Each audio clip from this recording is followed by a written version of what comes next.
Today's the day, man. I do hate waiting. So in a good way, I'm happy that it's a 3 o'clock start for the Guardians and the Tigers today. The disrespect that we don't get any freaking night games, but whatever. Today is the day, man. Another one. Guards have the pitching matchup. You want to know why? Because I don't even know who the Tigers are throwing yet. You're going to go with Holton? You're going to go with somebody else as an opener? We'll see. Cobb is on the hill. Zach Meisel with a great article this morning on The Athletic. Alex Cobb been waiting for this, man. He has been waiting for 11 years to get this start for the Guardians today. You give him the ball, you look to the offense, get up there to Detroit, and send a message to those freaking Tigers. Take control of this series on back. Let's get ready to go for the ALCS. By the way, ALCS tickets go on sale today for the Guardians. They do that just because they want to make sure that they're ready to go. But nonetheless, huge day today for the Guards at 3 o'clock, so plenty of baseball to come up. We got to talk Browns. I've got trade scenarios out the wazoo right now. Yeah, Watson's contract is getting brought up yet again. We got Browns with Noah joining us right now. We'll get to all that. Grid, timeout, morning update. Wednesday, playoff baseball, baby, right here on Big Play. Welcome to the show, everybody. I am Matt Fontana. He is Ryan Tyler, and we get right to it this morning with Noah Weiskopf joining us from the OBR at Browns with Noah, Twitter, Instagram. Noah, why do they keep putting us at 3 o'clock, man? I like the night games. I guess I don't got to wait around, but they better win, because if not, it's going to ruin the rest of my evening, man. It's like night games in the NFL. Like, you just wait around all day. You're watching other games. 3 o'clock, like, here we go. It's like right here, a couple more hours. Here we go. Well, no, we got to talk a lot of Browns. And the conversation we've had all this week, how bad the Browns look on offense, who's the problem. You know, I like the tweet this morning from Reflog, and we'll talk about it on the show, of the blame pie. Who you blaming on all this? So, no, I'll start right there. It's not ever just one thing. I know it's a lot. But how much of this do you think falls back on Deshaun Watson's shoulders about the ineptness of the Browns offense? I don't think it's a majority. I wrote a column yesterday with the OBR talking about how it's not just, I mean, a lot of people, like you said, love this blame game. They love to blame the quarterback. And I really don't get the sense that this is all falling on his shoulders. There's so many other moving parts around him that need to be better for the team to succeed, including the offensive line. I think the coaching, I think the scheme, I think the defense needs to step up to be able to allow this offense to be successful and play complementary football. There's so many other things, and injuries, of course. There's so many other things that need to get better, need to get healthier outside of just the quarterback. And yeah, that's where I want to go, because that article was great yesterday. Again, check it out on Noah's Twitter. It's pinned to his account at Browns with Noah. And it's easy because of the contract. It's easy because he is the quarterback. And listen, we all know that there's a massive amount of problems on this offense. But no, it's like, it was always going to fall on Watson. You know, I feel like, just again with the contract, with everything that we've built up, it's the easy answer. You know, it's easy for, and I respect Brian Baldinger a lot, to grab these clips. Is Deshaun going to yell at him, too, that he doesn't know football like the rest of us? Anyway, like, it's easy to grab these clips and say, dude, there's wide open guys on Jerry Jeudy on this mesh route. He's not seeing guys. Like, to just talk about Watson, is it that he has lost that presence because of the O-line? I thought that he didn't have his pocket presence because of the rust, because he wasn't in there. Now, no, I feel like he's lost his pocket presence because he has no faith in the offensive line. Well, they're right. There is no really protection, right? Like, he's being hurried on most of his dropbacks. And then when he does have to throw it, you know, there's guys open, but he misses them. Or when he does throw it and there's someone open, it's a whole different story if they're going to catch it or not, right? The Browns lead the league in drops. So it's really just a culmination of everything up front in the pass catching room. Amari Cooper has not looked like himself ever since this year started. And frankly, ever since he decided to hold out that part in the offseason. So potentially you see, as this deadline gets closer, if the Browns keep losing, you're going to see more and more of these rumors and reports coming up. Like, are the Browns going to sell? Are they going to move on from Amari Cooper? And, you know, it really just depends on what it looks like. But every week it seems like they need to get back on track and start winning games, or else it's really going to be too late pretty soon. You mentioned it there. Browns with Noah on Twitter. Noah Weiskopf joining us from the OBR. I've got two different articles about what the Browns could do. One of them is Amari Cooper. The other one was to go trade for Andre Dillard, an offensive tackle, to get him out of Green Bay to kind of maybe shore up that offensive line. Now, because Jack Conklin has not yet played this year. Like, Jed Wills is back in there. That's fine. But just with the trades, we don't know buy, sell, but do you think it's come to a point that Amari Cooper has to go? I mean, some people are thinking that he's actually hurting this offense. Just where do you think the Browns stand from a trade scenario right now? Well, I think the Browns are very confident moving forward that they are going to get this thing turned around and start to get things back on track. I think there's no real doubt. And if there was, then I think there'd be questions at quarterback internally, which there's not.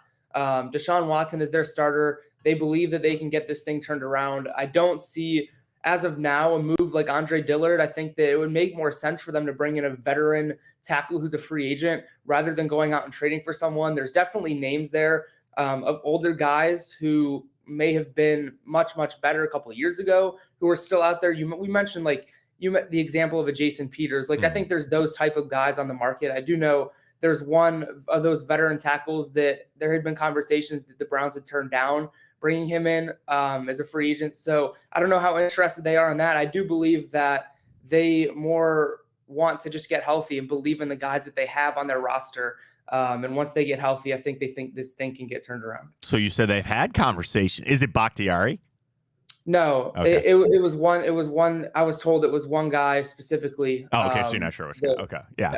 Because guys like that are still out there, like Leno and Bakhtiari and all these guys. They're injured or a little bit older as it goes on. The other lightning rod this week has been Kevin Stefanski giving up play calling. And I think that is a non-starter for me, Noah. I trust Kevin Stefanski to get it turned around. People wanted Ken Dorsey fired. You want to give him play calling, not you, but the people out there that want to get that done. No, I don't think that solves much of making Kevin Stefanski give a play call. You want to start to get away maybe of what Ken Dorsey brought in here and go back to more of a Stefanski-led offense. That's fine. But I do not believe at all in giving Kevin Stefanski the ultimatum to give up play calling. Your thoughts on that? I think that this is the ultimate example of people not knowing who to blame, so they're blaming everyone, right? Sure. The same fan wants Ken Dorsey fired, but also wants a change in play calling. The same fan wants Deshaun Watson to be benched and also Kevin Stefanski to be fired. Nobody really knows exactly who to blame it on, and there is no one to blame it on, right? I mentioned, it's a complete mix of all these different things, and so I think that's a prime example. I do think that play calling would be probably on my list at the top of most likely changes to come, because outside of that, they're not going to fire Kevin Stefanski. They're not going to bench Deshaun Watson. So outside of that, other than maybe adjusting the scheme a little bit to more fit Watson in the middle of the season, you look at the Jaguars game, they gave him those short passes early. The offense worked. I think they went on a 16-play scoring drive on the first drive of the game. You would imagine that they want to get back to that. And you look, I mentioned in there, but Sam Darnold in Minnesota, they've more or less resurrected his career. He's in that wide zone scheme. He's under center. He's handing it off. They have a good run game. They're able to pull it and run play action, get him on the move, get him comfortable, get him to hit open receivers.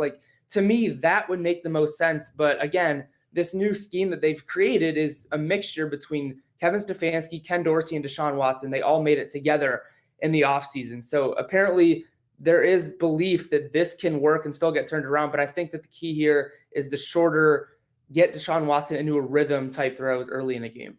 To the injury front, Nick Chubb, obviously practice window open. Do you think he could play this weekend? I'm concerned about Denzel's hamstring. We know Miles is still banged up. Other guys coming out of that. Where do you think we stand with some of the biggest injuries for the Browns right now? We should get updates today around noon from Kevin. But I think that Nick Chubb, I don't see a world in which he plays this weekend. Again, I think that this is really going to take its time in terms of getting him back out there. And what's really the rush, right? The running game is not the issue. Jerome Ford has been a pro. He's been really the positive of the offense in total. So there's really no rush to get him back out there and run him behind this offensive line at its current state. Denzel Ward, definitely a little concerning, especially with his history of soft tissue stuff. I think we'll have a better idea. He got some tests Monday and I believe Tuesday as well. but we'll get the full extent to that today, probably around noon. Yeah, that's one for me. Like corners, you got to run. The hamstring is not a good thing. And we face this Philly offense that has, should get A.J. Brown back. They should have Devontae Smith back for this game. And you're going to have to go with MJ, who's getting picked on a little bit. Greg Newsome, they still got to cover Dallas Goedert. And that's where I get to this game this weekend, Noah. And it's like, the eternal optimist of like, we could just win this one and how big that would be if you could somehow beat Philly. The game is in Philly, which is even worse, in my opinion, for the Browns. But that opportunity is there to try to turn this around, to your point, and it could only take one game. It could just take the one thing with Deshaun Watson to turn this around, have that solid game. But no, I just feel like the fan base is in such a bad place right now where it's not going to be just one win to get us back on track. And we all feel it at 1-5 or 1-4. We fall to 1-5, then it is truly over. And I'll see where the Browns play it out. But that's why each one of these games, walking on eggshells, razor thin margin, it goes bad. Your season is literally on the line this Sunday. Yeah, and I think it really is like a week-to-week schedule. It really is a week-to-week team, right? Like you have to win this weekend, and they're not looking forward. They're not looking behind them. And that is the mindset. And really with the NFL, like any team can win no matter what you say, right? Like you see these teams upsetting other teams every week.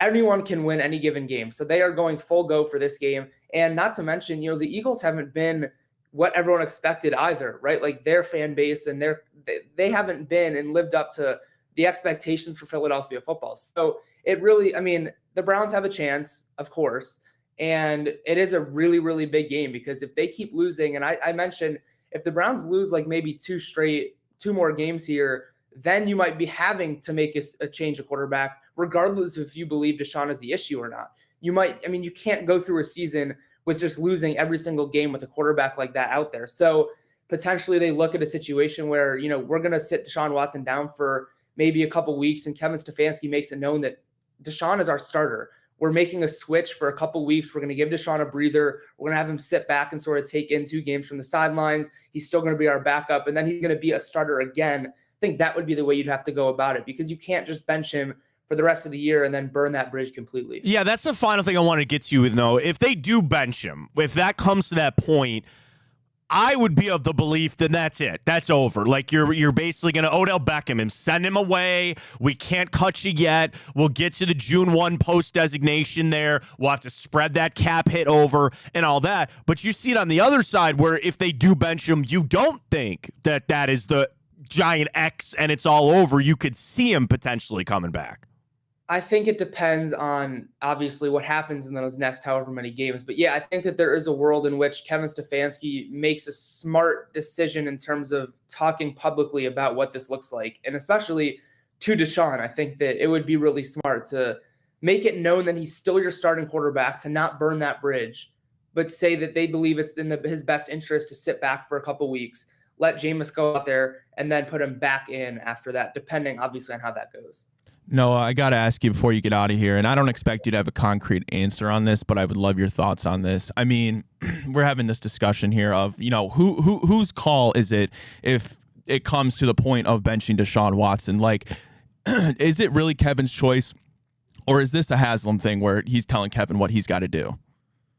It's definitely, the last word is 100% Kevin Stefanski, but I will say that they have meetings with Kevin, Andrew, and Jimmy, and they talk through every single move, especially a move like that. The 3 of them will have a meeting in a room and discuss what the best option is and if everyone agrees with that decision. But I have a feeling that if Kevin really believes that that's the right move, I don't see a world in which Jimmy is like, no, we're not doing that, and override him. I think that Kevin has the last chance, and it's really his word.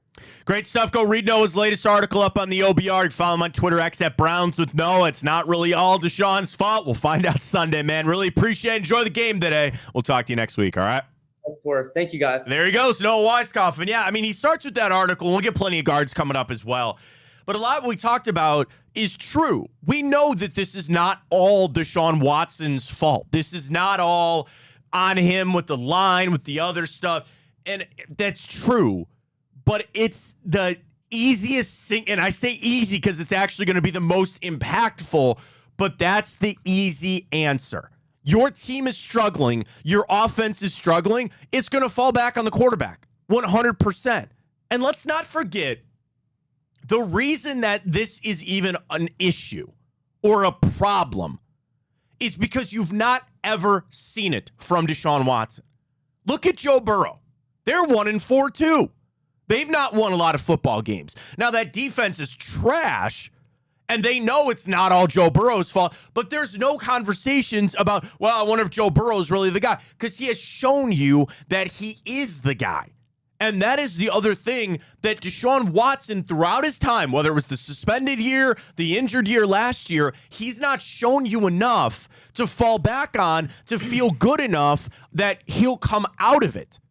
Kevin Stefanski has. That's my biggest argument about play calling and why that's a non-starter for me about Kevin Stefanski. I've seen it.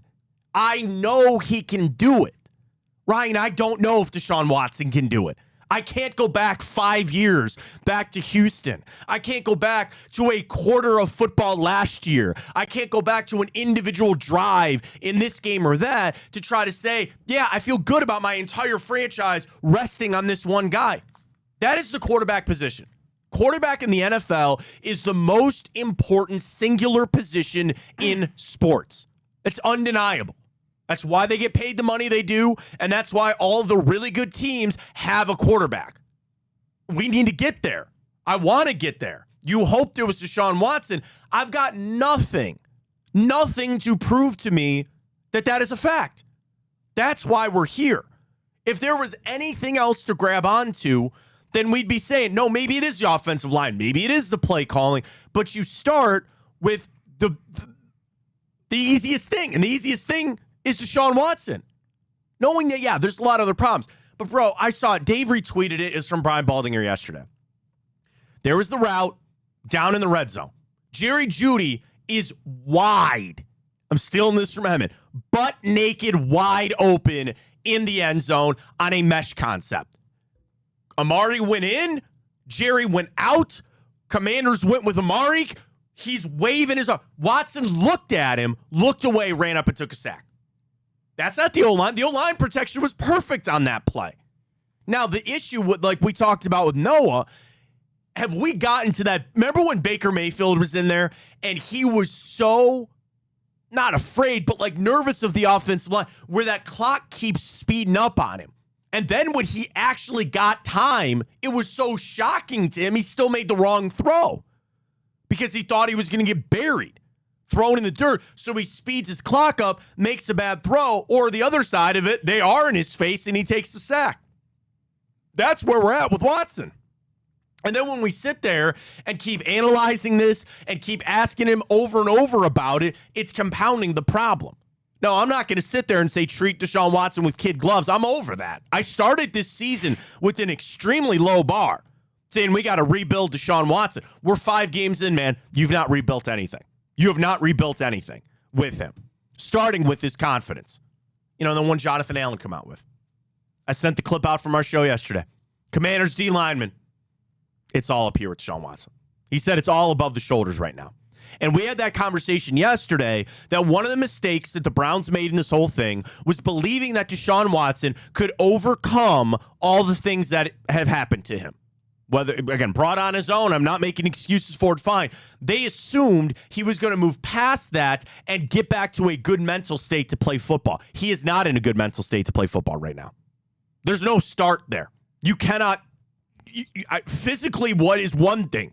If you are entering the games mentally broken, it's only going to get worse. And even if it's like one throw from to go, oh man, all right, that feel. What do we talk about for the first couple games, right? Just one throw. I just want to see one throw to Jerry Jeudy, to Amari Cooper, hoping that can unlock some things. We saw some of that. Now it's gone. Did we see a throw in that Commanders game that goes, okay, all right, not one? Well, you saw. Well, here's the thing: the throws that you've seen, and there's been a few throughout these first 5 weeks. But last year, I mean, the one touchdown to Jordan Akins, yeah, that's a great throw. But then again, look at the scenario that came in. That came in a scenario where you have no chance of getting back in this game. What do you have to lose? You finally throw it. Like, we're at the point where, I'm sorry, there's no return, and I love the faith, but listen, you're 1-4, your offense is completely broken, it's the worst in the league, your defense has totally regressed, your coaching is now getting questioned when last year it was top of the league, right? I mean, everything is going wrong, and it starts with with the quarterback, as we talked. And I'm not saying that's all Deshaun Watson's fault, but everything from there bleeds into every aspect of that organization. And now you're staring down the rebuild where you're going to be set back another 3, 4, 5 years at a rebuild. It's like we're in an insane asylum, right? It's like reality isn't what we thought it was. Everything is going wrong, and it all started when you gave your quarterback $230 million. Right. And it's like at this point, a lot of the fixes, it might be too late and it might be the wrong solution to your problems, but it's almost going to get to a point where you're going to have to do something. You know, they have kept it status quo to this point, not change the play calling, not change the quarterback. You trying your best on the offensive line. Eventually, that is going to break. And if you lose Sunday, there's going to have to be a change. And I'm one that's against changing play calling. I kind of want to keep Deshaun Watson starting, but if you lose Sunday, something has to change. Matt, the Browns are the worst team in the league. And I know you're going to sit here and call that hyperbole. Statistically, right now, with the way the offense is, the Browns are the worst team in the league. Can't argue. And that is absolutely pathetic. For all of the money and time that they've invested into this quarterback and to turn this offense into what they thought was going to excel, it hasn't worked. And in fact, it's been a complete failure. I'm trying to put into words like just how far back this is going to set the Browns. It quite frankly, it's terrifying. Yeah, no, 100%. And that's where you think about saving the rest of this season if you can even get there. No. We talk about the future. I've got the contract breakdowns, about if we can get out of this and what money we can move and all that. You still are only at a point of trying to salvage this. Not just this season, but trying to salvage Deshaun Watson. Because here's the thing I want to make clear to everybody else. Stop that. You've got no other option right now. It's not like you get the draft tomorrow. It's not like tomorrow I can say, hey, we're going to enter the draft early. No, we put Quinn Ewers on our team. Like, there's nothing you can do today, tomorrow, or next week. So you still have to be in the Deshaun Watson business. There's nothing you can do to salvage Deshaun Watson. There's something you can do to salvage this team. Not this season, not Deshaun Watson, but this team for the future. And that starts with just erasing this giant blemish that has Deshaun Watson written all over it. I'm going to ask these guys to overcome that one way or the other. No matter what happens, the guys that do return to this team, which, unfortunately, I think we're staring down the barrel of quite a few big-name players not being here next year. You're going to look at those guys and say, we need a complete reset going into 2025. That's for the future. That's for the future. And you will get there no matter what. So at this juncture, where we're at this exact moment, you got no choice but to continue to be in on Deshaun Watson. But I know it's painful. It sucks. I don't like it, but that's all you have right now. It's not all you have. It is. In terms of quarterback play, we're never going to reach that level this season where you saw with Joe Flacco. I'm not saying that's a possibility, but I'm saying you have to start to erase the damage that happened the second Deshaun Watson signed that $230 million guaranteed contract, because everything that brought upon you is catching up with you. The lack of cap space, the lack of draft capital, it's all coming now, and it's all bleeding at the worst time possible, and it's all because of that contract. Yeah, I mean, that's it. You're right. You have to start to separate yourself from it. You have to. I at this point, I guess I don't. You do. Yeah, I really don't. You know what? If I have to cut off my legs, cut off one arm, at least maybe I can keep one arm. You're trying to play games on my phone. I have the same mindset of I'm more worried about the future now and trying to keep something together. But you've got the rest of the time to do it. You lose Sunday, Watson looks bad. They're gonna make that move. They're gonna have to make that move. It should be done now. But I guess I just don't. Does it solve to go to Jameis Winston? Really? That's going to be your ultimate test. We're talking about solving different things. And here's the other flip side of that. You go to Jameis Winston, and he does provide you that spark, and things work, and people are going to scream, should have done it 2 weeks ago, right? Maybe we wouldn't be in the situation that we're in. Okay. Well, at least at that point, you'll have your ironclad answer that Deshaun Watson's not the answer. I'm not saying that I expect Jameis Winston to come in and that all of a sudden that switch is going to flip. I'm not saying that's going to happen. It could, though. Right. It could. We don't know. And the fact that there's even that minimal 0.001% chance, dude, cut your damn losses. Yeah. That's I think which is where we differ. There might be a point that you're right. We have to cut losses. I'm not there yet. I don't know why. 5 games in, I can't be there yet. Now, how Sunday goes, we'll see, but I just can't be there yet. And with the money, with the handcuff that you have, that's where we're at. The Browns are doing the right thing, in my opinion. They're keeping Deshaun Watson in there. Now, Sunday's going to tell a different story, and we'll see.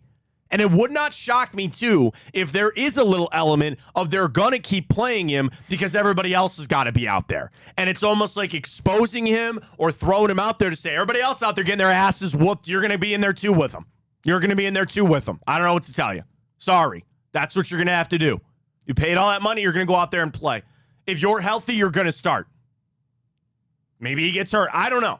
I really have no idea. Eventually, you will see Jameis Winston. I feel extremely confident saying that. I'm just not ready to pull the trigger yet. Not ready to pull the trigger yet. Sunday will be different. We might have a different conversation next week. See, to me, that's just, and you're right. I'm going to say it's wishful thinking. You're going to be like, because it is. I know. That's all we got. I get it. That's all we got. That's all we got right now. But it's you're looking at a bet you placed in let's say in. I'm trying to think of the best scenario. You placed a bet in June, right? And you said the you said the Astros were going to win the World Series. Okay, they were down 1-0 to the Tigers in the wild card round, right? And it was the bottom of the ninth. They had 3 more outs to tie the game, right? You could cash out for 10 cents. You lost $1 million, but you might as well cash out your 10 cents. Keep 10 cents. I get where you're going. That's exactly right. You know, you're sitting there, you're saying, well, there's still this slight possibility that this bet cashes or I cut my losses right now. I get where you're going. I will tell you what, there's been plenty of bets that go belly up anyway, and there's been a few that you hit a rainbow 3 in basketball and I go, yes, somehow they covered. Somehow they did that. That's where you're at with the Browns. Right now, that bet hitting is about the same probability of me hitting a home run off Emmanuel Clase. And I'm not Kerry Carpenter. You're not Kerry Carpenter. You're not Kerry Carpenter. And that better not happen today. Guards! Let's go. We got plenty of football to get to a little bit later. We got to start with the Guards. Freaking 308, man. What are we doing? And you got all 4 games lined up for today? Just one. Can we just not get one? Here's what you hope. You hope either the Royals or the Yankees sweep it out, and if we get to a game 5, then you'll get your night game. But 3 o'clock today, TBS, we got Alex Cobb on the hill. And I want to focus a lot on Cobb as we get going for this game today. At this moment, we do not know who Detroit is starting, right? I don't know. Haven't seen it. Have not seen the starter. I have an undecided. Maybe Tyler Holton. On ESPN, it says undecided. Yeah, it's going to be undecided. So confidence level in Alex Cobb. So here's the thing. I was looking at some of the advanced statistics this morning. I don't know what you like on that. He rarely walks hitters, but his strikeout rate is just 16%. So here's what you talk about with Alex Cobb for today. Batters will put the ball in play against Alex Cobb. The great thing is he's got a 61% ground ball rate. So 60% of the balls that are put in play off of Alex Cobb are put on the ground. Good. Keep it that way. That's scrappy. You're not giving up big home runs. You're not giving up big doubles. But again, he's got an average exit velocity, and he's really been subpar on his hard hit rate. So there are times that they hit it hard, but they are hitting it on the ground. The difference is going to be what your offense can provide. Because when I look at Alex Cobb, maybe like a confidence meter in him, I'm a little above average, right? I would feel better with Tanner Bybee. I felt really good about Matthew Boyd. Now you're going to look at Alex Cobb, and you're going to look at the offense more for me. Because what that could allow Stephen Vogt to do. One of the biggest mistakes, other than not scoring runs on Monday, you didn't get to him early. And I get it. It was Tariq Skubal, okay? And there's something to be said about you avoid it, or, you had to face him one. You ain't faced him today, thank God. You got to get some runs early. Because then that is going to open up Cobb, and he's going to pitch a little bit differently, which I think is going to be massive for him today to try to pitch with a little bit of a lead. Whoever they throw, if it's Holton, you already saw. Who's the other guy that had the opener? Gosh darn it. Hang on. Let me find this real quick. Wait. I saw it this morning on Twitter. Hang on. All right, wait a second. Okay. Got it. Gosh darn it. Where was it? Are you talking about who started in Houston? No, yeah, they were just running through their options on the Detroit side of it. I lost it. Hang on. All right, for the Tigers, I'm just going to go stats. Pitching, postseason, okay. So obviously it's been 2-2 because Holton got the other 2 starts. The other one, Montero maybe, but there was another name that they brought up that if they could get a start and almost do like an opener, right? Where they put a bullpen guy in there to pitch the first inning, then they go to a guy that they hope they can pitch 3 innings or whatever the case may be. Bo Brisky? Nah, it wasn't him. It was somebody else. I think it was Reese Olson. That's who it was. Was Reese Olson. That's exactly who it was. That's it. So their options today seem to be down to 2 things. You either start Holton, he's only going to go a couple innings, or you go opener, throw somebody else, and then they turn over to Reese Olson to try to go 3 games or whatever. Because Olson has played 1 game, 5 innings, only 3 hits, did give up a home run in those 5 innings. Those are your 2 options here for the Detroit Tigers. Now, what they're trying to do is screw with the Guardians, right? They've not been able to get their advance. I know they scout and they get all that kind of stuff, but the Tigers have known since yesterday, get ready to go for Alex Cobb. So you could say there is a little lean towards the Tigers. Then the concern that I have for Alex Cobb was he's not pitched in forever. He's got this finger issue. Is the blister done? I never thought I'd be in this situation. How's his fingernail doing? Back to Trevor Bauer with the drone. How's his finger doing? I think it's a little more even than I want it to be. And what we've seen a lot in these playoffs, maybe more in this series, but around, it works when you're only facing these guys once. The edge will always be to the pitcher when they're facing a guy just one-off. They don't have to go through the lineup a second time. They don't have to go through the lineup a third time. And that is the idea of using the opener. Because then, let's say this plays out right. They use an opener. And they run through, the first 4 batters. They get through Naylor or Lane Thomas, whoever's batting 4th. Then they turn it over to who their starter would be. They run through the second and third middles of the team. Oh my God. Second of the 3, and then the third of the 3. Then they come around to the top of the order. You run through the back 3 again, then they go back there and face the top of the order again. That would only be the second time. Then you pull it out, you go to your bullpen. That leans towards the Tigers, which I understand, and that is how it's playing out. The problem is the usage of a lot of these guys for the Tigers, even with the day off, their bullpen's okay. It's not near what the Guardians are going to be, but I see that as a way leaning towards the Tigers. This game is a pick'em in Vegas on the betting, right? You know the Action Network loves today? The Detroit Tigers. In part because they're going to be able to play these games. Now, the eraser could be Alex Cobb. If he can somehow come out here and give you 5 solid innings, 4 innings, 1 run, that's all great. But it is going to come back so hard for me of getting the first runs on the board. The urgency that'll be on the Guardians for scoring some runs early to take that pressure off of Alex Cobb. Now, I also wonder, too, how much is going to be on Stephen Vogt, maybe for some lineup tweaks. You tried that in game 2. You bumped up Lane Thomas. You dropped back Josh Naylor. Is Fry in the 2-hole working like you thought it was going to be? Guys like Andres Jimenez, who we were like, man, we really need to step up. Not seen that so far. What lineup tweaks are the Guardians going to have to try to ignite this a little bit early today?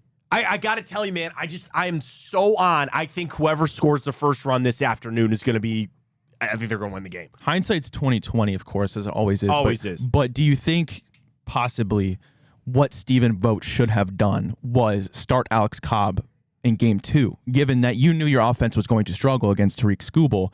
If you drop that game, as it happened dropping anyway, that sucks. But then again, you can go in game 3, start Matthew Boyd against his old team in Comerica. Right. With your offense expected to actually put up runs this game. No, that's the thing. You let one slip away on Monday. No, obviously. No question. You let that slip away. Now, again, it's Tariq freaking Skubal, and he's amazing.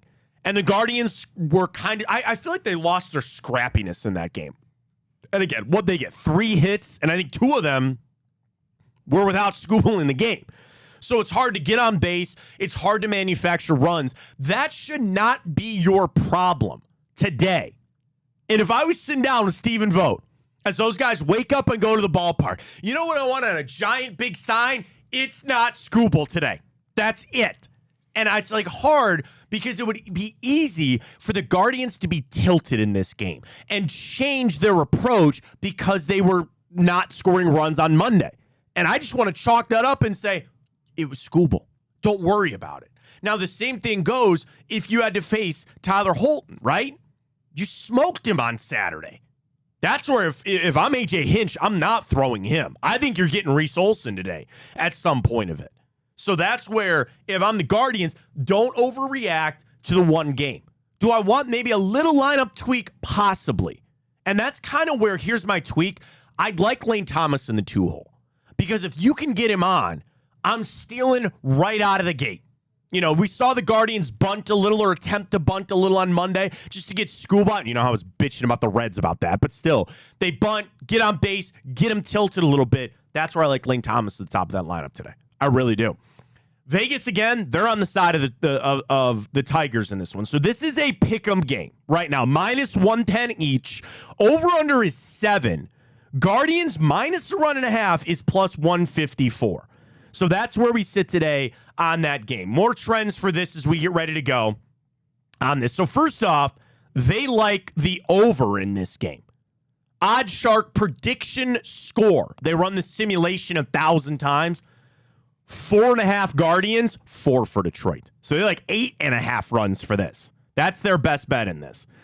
Their last 10-10. Their last 10 games against one another between the Tigers and the Guardians. They have averaged 3.8 runs. We've averaged 3.4. We averaged 7 hits. They averaged 7 hits. We only average 2 walks per game. They're averaging 3. They're striking out 2 more batters per 9 innings than we are. In the last 10, we are 5-4-1 against the spread the last 5 games, or excuse me, the last 10 games coming over there for the Tigers.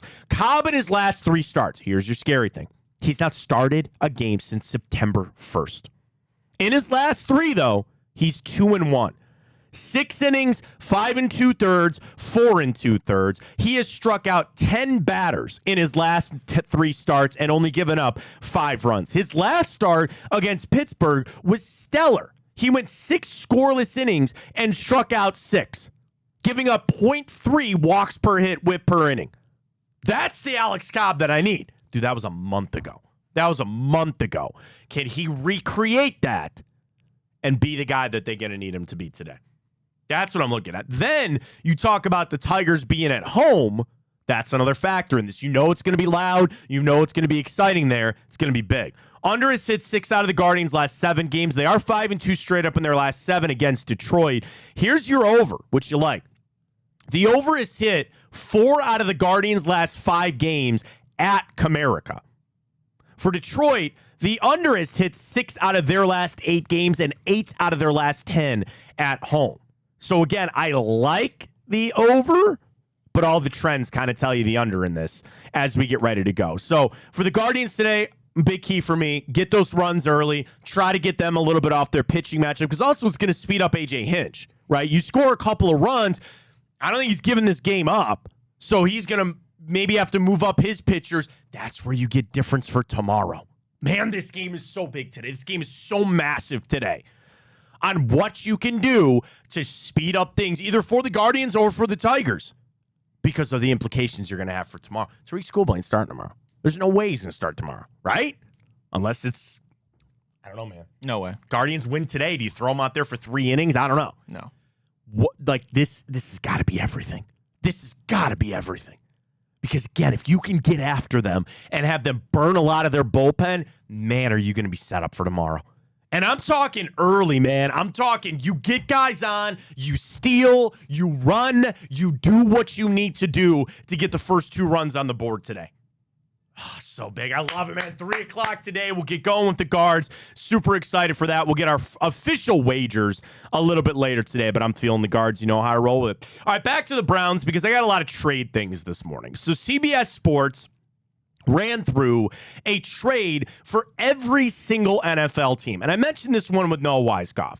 For the Browns, Tyler Sullivan says, go get Andre Dillard out of Green Bay. And he writes, the Browns aren't really in a position to be buying this year, but if they're going to add anywhere, it would be on the offensive line. Watson's been bombarded all season. What are you going to get for him? What? You've got your tackles. They're just hurt, and they're not in there. Or when they are, they're not playing all that well. You might actually need a guard at this point more than a center. Tackle. You might need a guard more than anything. That just made me keep thinking about Jack Conklin. What the fuck is going on there? What are we doing? And I understand this injury was separate of the other one, but you get Jack Conklin back, that's like making a trade, and you don't have to do anything. He better I keep saying this. It's been 5 weeks, man. He better play this weekend. Now I go over to SI and their deadline, and it wasn't so much about moves that they thought every team would make, but they just ran through. Matt Verdame did all of the wide receivers that are in the final year of their deal or guys to watch. Amari, T. Higgins, Tyler Boyd, Thielen, who's hurt, Christian Kirk, KJ Osborne, Cooper Kupp, Odell Beckham, like all these guys that ran through of when their deal is up or potentially being moved. And it comes back to the Amari Cooper question. Is it time to make a move with Amari Cooper? Yes. And I think Sunday, for a lot of reasons, is going to tell you how things go. But I'm starting to really lean towards the yeah. And I think there's two things to be thought of here. Number one, if he's not fitting in the offense, if they're trying to throw him the football and it's still just not working, from a strict scheme X's and O's standpoint, you would say yeah. But the other thing just gnawing at me, you need to get as much capital as you can for the future. And where are we saying that's so absurd to me that we're at a point where we're discussing that Amari Cooper isn't a fit for this offense? He was the offense, right? Then what are we running, Matt? Did you see what he did last season? Did you see what he did in Texas? 200-plus yards. What are we doing? We're talking about Amari Cooper can't fit into an offense. You know what's going on. That's ridiculous. You know what's going on here.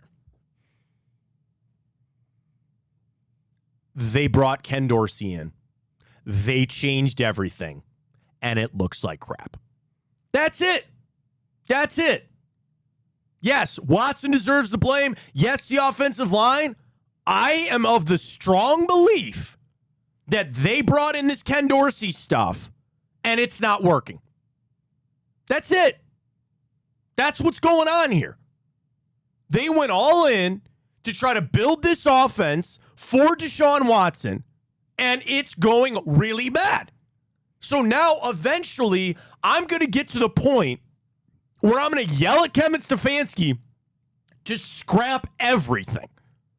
And that's really hard to do in the middle of a season after you trained all off season and you implemented what we're going to do. But I'm going to walk into that building sooner rather than later and say, forget everything.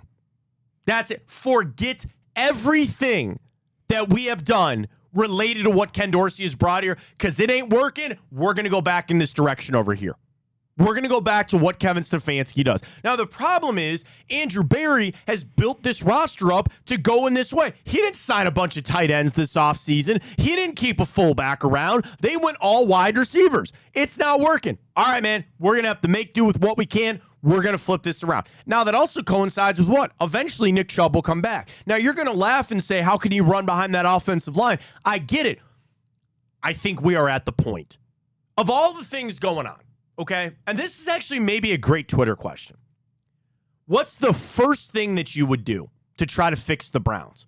Bench Watson? Take away play calling from Kevin Stefanski? Scrap the Ken Dorsey influence? What's the first thing that the Browns should do to try to fix this? Bench Watson? Have Stefanski give up play calling? Or scrap the Dorsey influence? Is there a fourth option you could think of? Not really. Of all those problems, that's the three things that are within the power of the Cleveland Browns right now. Benching him, benching Stefanski, or benching Ken Dorsey. Actually, I like that better. If you had to bench somebody, who would it be? Watson, Stefanski play calling, Ken Dorsey's offense. You had to bench one of those things right now. What are you doing? Now, you know my answer. It's very clearly Ken Dorsey. In the ranking of those things, I'm benching Dorsey, then I'm benching Watson, and then my third option, which I'm just not going to do, is bench Kevin Stefanski as the play caller. Of all the things we've seen, I know what it looks like with Deshaun Watson here. I know what it looks like with Kevin Stefanski here. Ken Dorsey, honestly, is also the easiest thing to do. He's the newest thing. Fall back on your other stuff. Fall back on what you did last year. And yeah, okay, here's another conversation in this whole thing. You know, everybody freaks out about Joe Flacco and what he's doing. He's doing it in Indy. Does that then take away a little juice from Kevin Stefanski? Because people would want to say, look what he did with Joe Flacco. Yeah, well, no, Joe Flacco's doing it over here now. Maybe that was more Joe Flacco than it was Kevin Stefanski. I don't know. I guess it's just a conversation I had with somebody this week. They said for everybody that wants to sit there and give flowers to Kevin Stefanski for winning with 5 different quarterbacks and doing it with Joe Flacco and all that, well, you see Flacco kind of doing the same thing over there in Indy now. But yeah, but at the same time, like, of course, a coach can't do everything by himself. You need both parts. Sure. If both parts aren't working, the machine's going to break. Right. No, I get it. And that's a confidence thing. It's also Shane Steichen, who's an offensive genius. Okay, but here's the other thing, too. That's also Joe Flacco coming into a situation where he could be free. And I know, and here's what I'm talking about, right? He came in with all of this drama and all this other stuff going on. But if he came in and fell flat on his face, everybody go, well, yeah, he's a 38-year-old quarterback and all this other stuff happened. It is what it is. I see him playing free. I see him playing free in Indy. Nobody's expecting him to win games. He can go up there and sling it around. Look what happens, right? That comes back to another problem with Deshaun Watson. He's playing tight. He knows every time he drops back, he's not feeling good anytime he drops back. For one reason or another. Every time he drops back, we all hold our breath watching the games. Going against Saxon, throw an interception here. It's a horrible way to play the game. It's a horrible game to watch, well, too. Nobody can fix that but him. No, that's not true either. To Noah's point, we talked to him, start with the short stuff. No, I'm talking about in terms of, you're talking about him playing tight and being nervous, like and being scared. Nobody can fix that but him. No, I understand. Give him the tools to get over it. Well, maybe that's where, and that's something we know. I differ with Noah. Maybe benching him is the right option.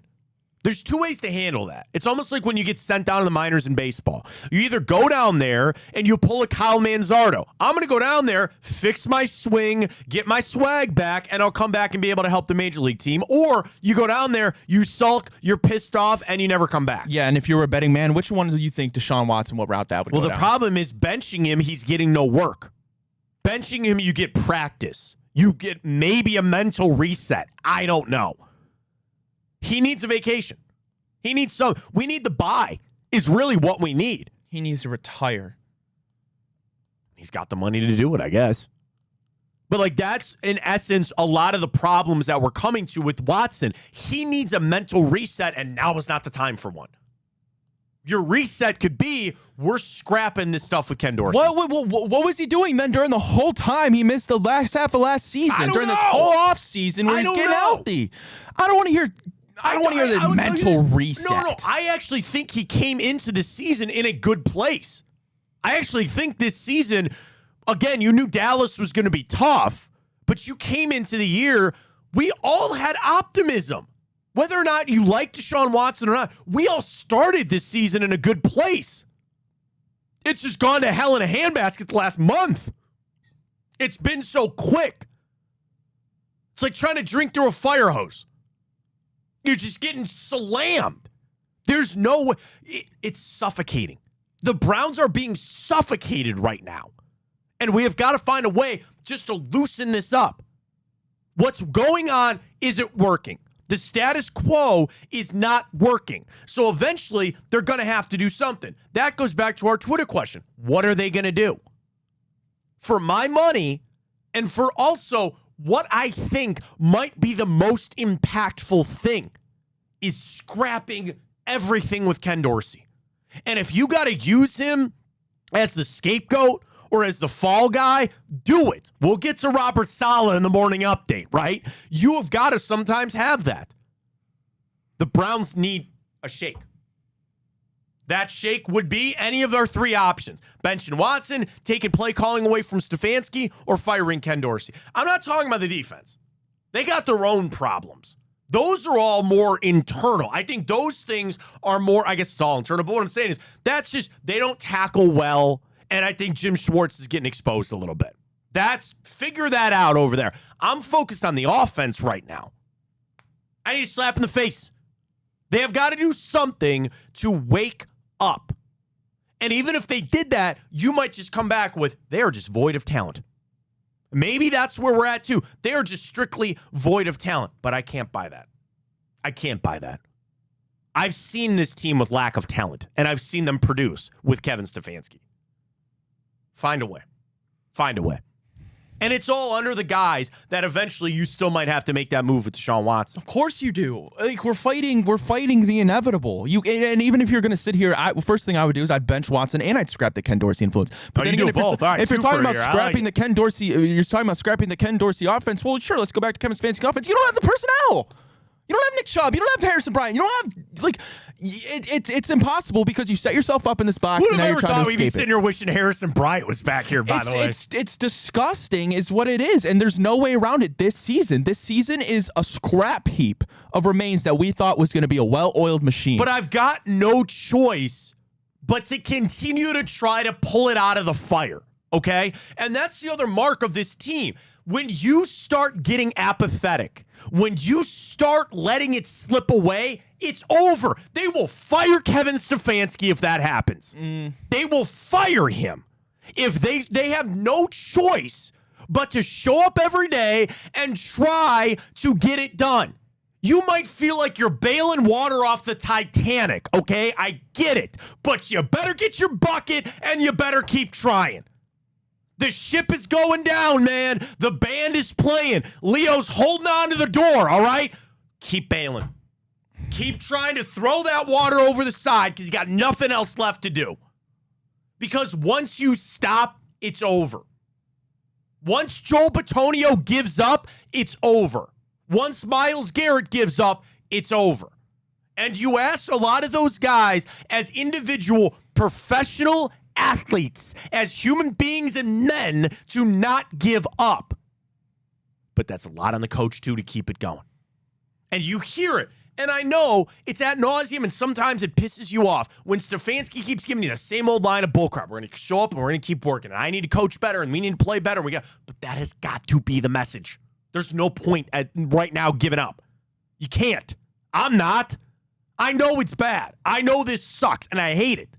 I'm not done yet. But you can give up on Watson without giving up on the team. Well, that's your point. That's not one and one. That keeping him in there is giving up. It is. You could say that. You could say that keeping him in there is giving up because you're cutting your nose off to spite your face. You're saying he signed this contract. We're just going to put him out there.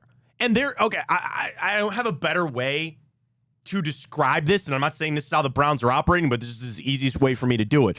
It's, we're going to leave you out there because F you, man. I get you. Like, you know what I'm saying? Like, they could be of that mindset. Say, we're going to leave you in there because screw you, man. This is your problem, and you got all this money, and we're going to expose you for what you are. That's spiteful, and that will also cost Kevin Stefanski his job. I'm not saying that's what's actually happening, but I'm sure, at least for me, there'd be a little part of like, dude, F you, go back out there. Go back out there. Or it is a point, which is something we talked about before the season, and maybe we're there. They were going to put this all on they were going to put this all on Deshaun Watson to say, you're either going to sink or swim. We're going to put this all on you. You are healthy. You have been in this offense for a little while now. You are a veteran player. You've played a lot of football games. We are going to throw you out there, and if it goes bad, that's on you. I see, but I think keeping him in is almost not a disservice to him. It's a service to him. You're giving him another opportunity, countless times again to make this right when it's never going to be right. At this point, just tell him to leave. Tell him to stay home. No, I mean, tell him to go to the Cleveland Food Bank, spend the rest of your time working there because you owe the city something, and you've given us nothing. Nothing. You also have to look at it from a standpoint that you might have to make that decision, and the ramifications up to your point of making the decision of sending him home. There are going to be some guys in that locker room that think it's the wrong move.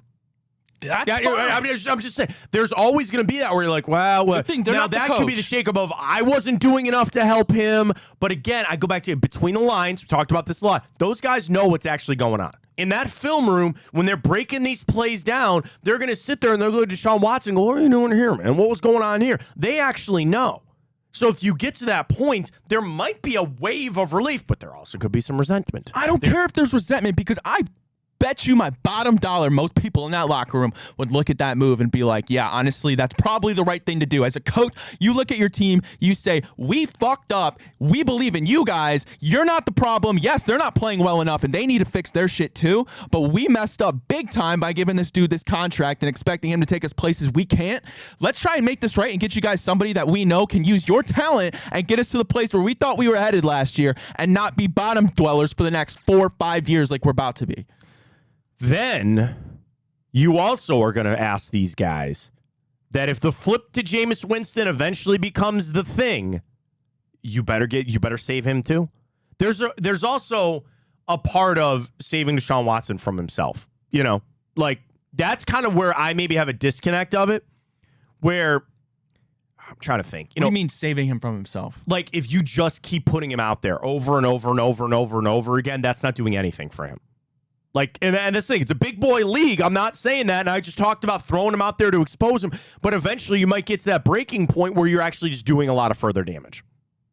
And I'm not talking about what you could get for him on the trade market or what you could do with that. It's just, I disagree a lot with what Noah said. If you bench Deshaun Watson, I think it's all over. I really do think it's all over at that point. And we might be staring down the barrel of that. That might be exactly where we're at.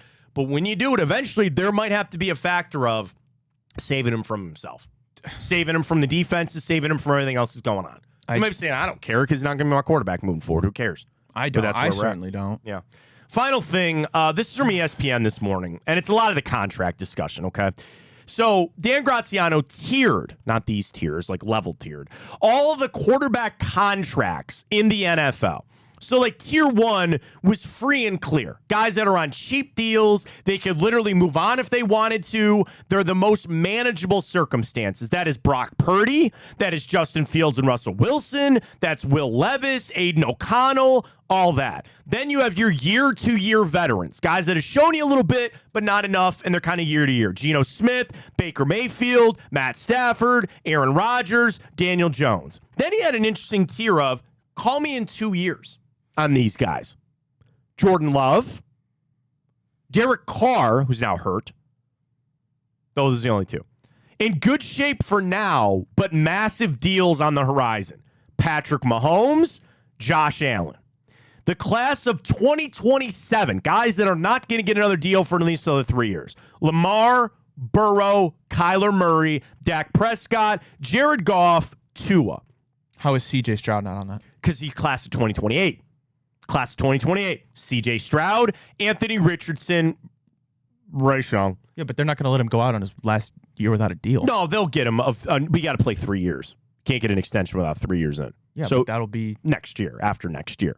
24, 25, 26. Yeah.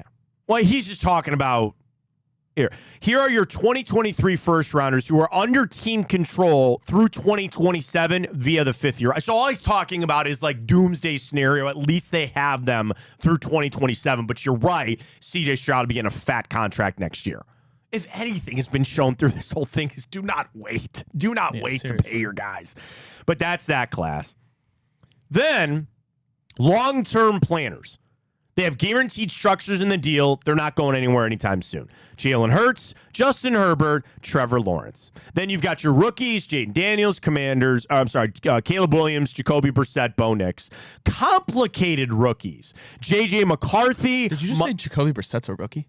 Oh, I'm sorry. They did they did it team-wise. So I meant to say Drake May. Okay. So what they meant was like the Denver Broncos, the New England Patriots, the Chicago Bears, they all have rookies on their deal. They ain't going anywhere, but you got to see how it plays out. Then you have complicated rookies. Minnesota, what do you do with Daniels? What do you do with J.J. McCarthy? Atlanta, what do you do with Kirko? What do you do with Michael Penix? Then there's one. And they list this as the ultimate albatross, Deshaun Watson. And he said, yep, There's no way out of this.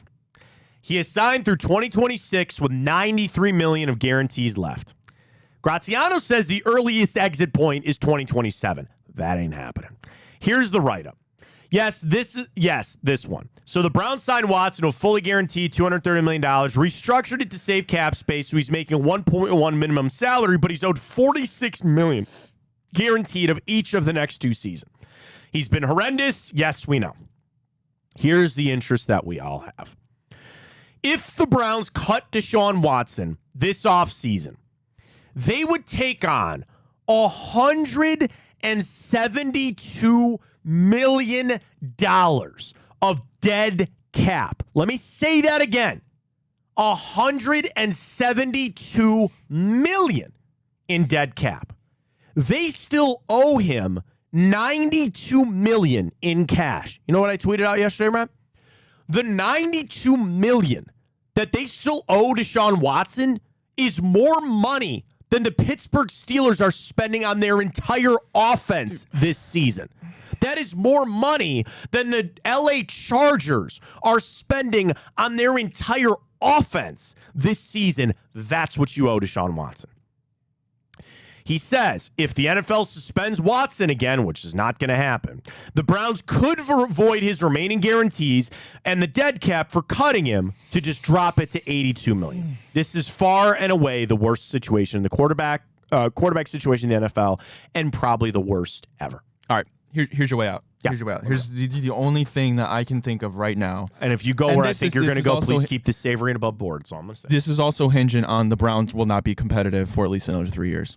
At least. What did I say yesterday? At least. There's a world that signing Deshaun Watson was more detrimental to this franchise than Art Modell taking the team away. What you do, and maybe we can collaborate on this, because this is the only thing I can think of. We're solution-oriented people here. We'll find this out for the Browns. Go ahead, I'm listening. No idea is bad idea. June 1st.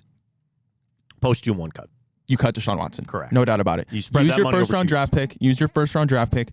Go draft Luther Burden or the Tate kid from Arizona. Okay. Spend every... okay, that's fine. Draft your typical corner. Spend at least 3 picks on offensive line. You're going to be shit the next year. You draft Arch Manning in the first round. What do you do with the money? What do you do with the money, buddy? Well, at that point, your team's going to be shit for 2 years. Horrible, like bottom of the league for 2 years. But what I'm talking about is, you're just saying full rebuild rookies. I get it. What are you going to do with the money, though? $172 million again, dead cap. What are you going to do with that? What do you mean? What am I? You can't do anything with it. Your plan is probably fine, but what I'm saying is, how are they going to my focus is what are you going to do with the money? I thought you were going to come up with some idea to try to get out of this money or something. No, there's no possible way to. I know you can't, but what I'm saying is that at that point you might have to play him again. People are just discrediting that too. What do you mean you have to pay him? Take that away. Wait, what did you just say? It entered my mind for a second that they go, we don't have a choice. We have to play him next year, too. No. Yeah, I don't think that's happening. No. We all know. We all see the writing on the wall. No. At that point, you would just go sign a Jimmy Garoppolo or something for a couple $1 million. You're entering the realm. I get it. Like, again, you're entering the realm of it's a complete full rebuild, and you are going to have to ship off pieces like, cover your ears, Myles Garrett. Yeah. No, that's what I'm Denzel saying. Ward. You got to get off that money. You're going to have to get off that money. You have to.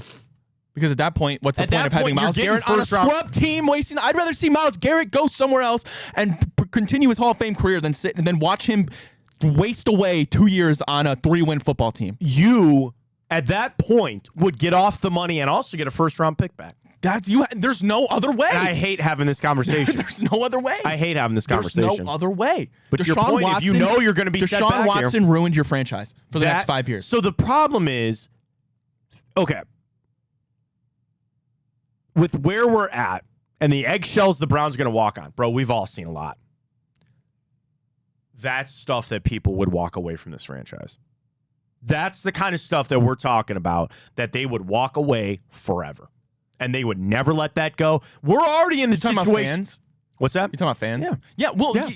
Well, I'm sorry, but that's the reality that happens. You can would you rather start a rebuild and want to be good in 3, 4, 5 years, or do you want to be this middle of the road? That's even a stretch. Yeah. Shit team for the next 3, 4 years, hating your Sundays, knowing there's no future. No, I get it, 100%. And that's again with where the Browns sit.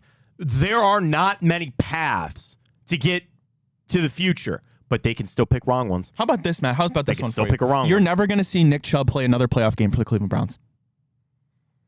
It's probably right. Let You're that sink in. probably right. Let that sink in. Right. Quick update on our Twitter question before we get to morning update.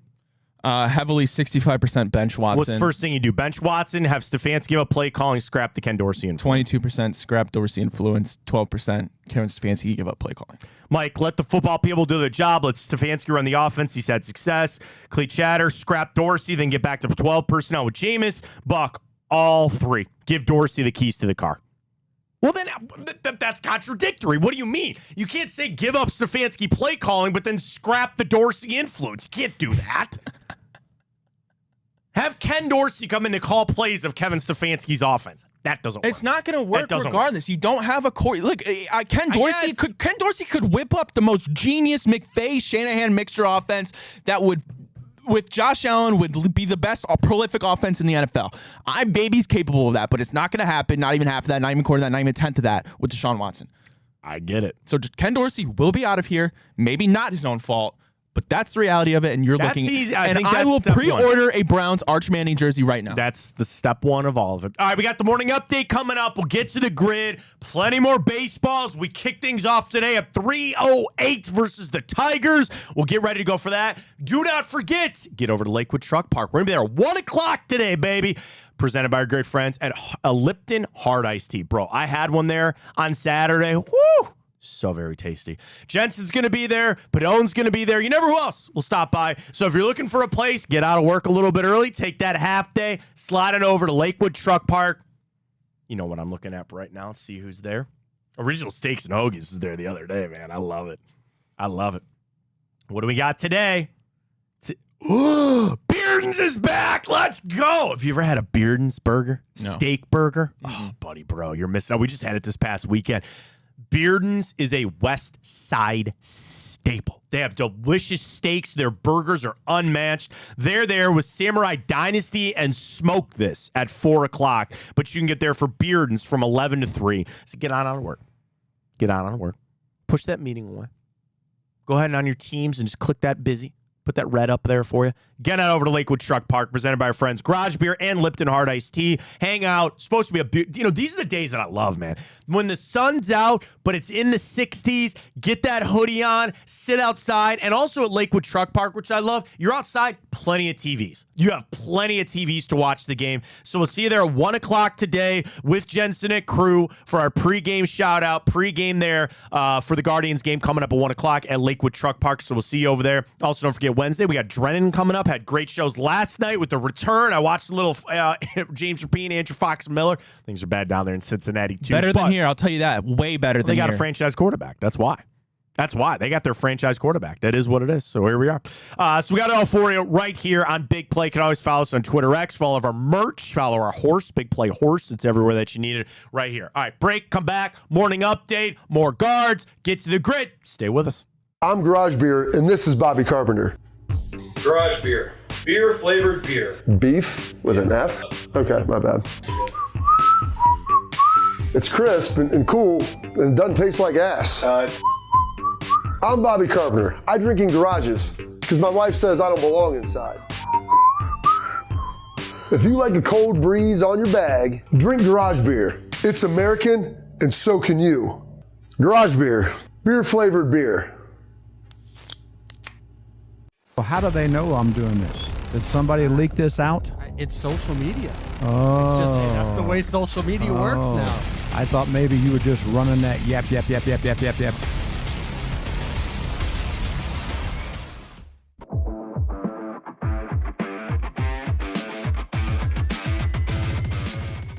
Even though our strength of schedule was number 1 in the NFL, I think we have the dogs up front. We have the dogs in the back as it relates to our defense. Our defense alone keeps us in these games. Not even talking about offense. Let's just say Deshaun Watson isn't there. We got dogs on the defensive side that's mirroring the potential of the Ravens from 2001 or 2000 Ravens with Jamal Lewis and the boys and Ray Lewis and those guys. Right. They won, again, no disrespect to Trent Dilfer, but they won without a high-powered offense.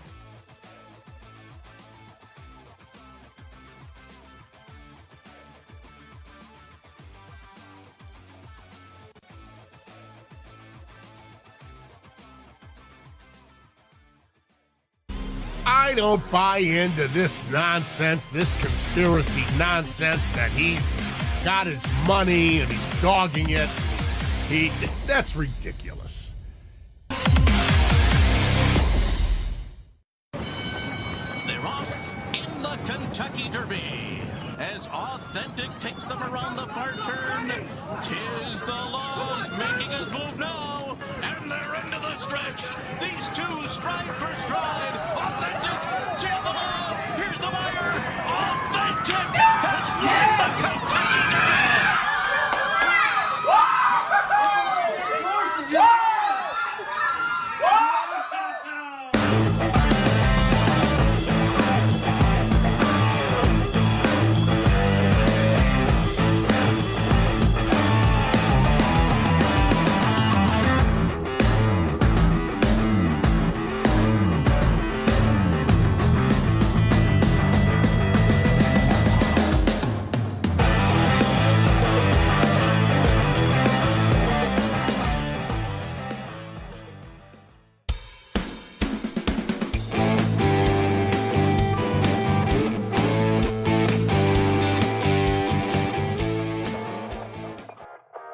Let's get going. Fontana Show right here on Big Play. You can always follow us on Twitter X, where, Ryan, you can win what? A October Ready shirt. Let's go. We got our Guardian swag. We're getting the Grid Ace. Go follow us on Twitter at Matt Fontana Show. Hit the retweet on that. Let me get there for everybody as well. And I want to make this clear as well.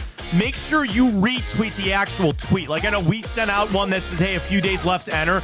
Make sure you actually enter the real retweet on that. So let me hit the retweet on it again. All you got to do, retweet it, follow at Matt Fontana Show. That's how we're over 11,000 or 1,100 there. So we're making our way here. Small. That's all we got, man. That's all we got. Hit the retweet on that for your chance to win that Guardians playoff swag. Well, they're not there one on Friday. What are you laughing about? The thoughts that go through my head. Please do share. No, New segment on the show, Thoughts with Ryan. I was just thoughtful thoughts thinking with Ryan. In the chat, I said Arch Manning, because Charles said don't get the Arch Manning jersey. He said it's not a good track record, Browns quarterbacks. And I said, I think Arch should be our savior. I feel it in my court. He said, Arch should probably dictate where he goes, like Eli did. And it made me think of, okay, like, how Laramie Tunsil dropped with the gas mask. Yeah. No, I'm not. You trying to sabotage? No, Arch I was Manning just going to make a political joke. No. Here's what I would say. I was going to say I have a video. Okay. Right. We'll deep fake a video on that. No, I get exactly what's getting brought up there. Think about this, though. You want to, again, try to pull some positives out of this whole thing. Most everybody else got a quarterback. Think about this, okay? Go down this rabbit hole for just a second with me, if you will. This offseason, which teams are going to need quarterbacks? Us, the Raiders, the Panthers, maybe the Rams. Maybe it doesn't look like it right now, but maybe how does Seattle not get one? I think they had another year with Geno. Okay, sure. So I'll give you, let's just call me 4 right now. Then I'll give you the year after that. Sure, Seattle, certainly LA would be there. Yeah. Again, New York, with Aaron Rodgers eventually leaving. What happens with Tua? You got a couple years where it's not 7-8 teams all in one year. Like, really, even just this offseason. I think you have 4 bona fide teams that, without a shadow of Tennessee, you got to put Tennessee in there. So this offseason will be Tennessee, the Raiders, us, Panthers. Right? Anybody else? Again, wait to see what happens with Tua. And there could be a team that comes out of the woodwork that you have no idea, right? Something fluky, crazy happens.